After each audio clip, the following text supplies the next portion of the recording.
দেশ জুড়ে বঙ্গবন্ধুর অপ্রয়োজনীয় ভাস্কর্য মুরাল সরকারি অর্থ অপচয় এবং তছরূপের মাধ্যমে হাজার কোটি টাকা ব্যয়ে নির্মাণের অভিযোগের প্রেক্ষিতে এই কমিশন কর্তৃক এই বিষয়ে অনুসন্ধানের সিদ্ধান্ত গৃহীত হয়েছে।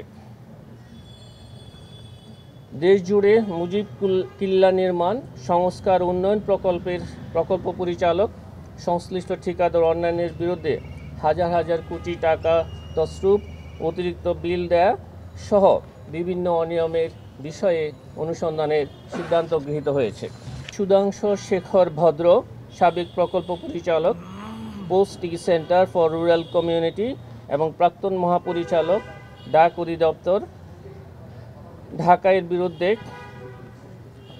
91,94,06,645 টাকা আর্থিক ক্ষতি সাধনের অভিযোগে দণ্ডবিধি 409 এবং 420 ধারা এবং দুর্নীতি প্রতিরোধ আইন 1947-এর 5-2 ধারায় আরও একটি মামলা রুজুর সিদ্ধান্ত গৃহীত হয়েছে।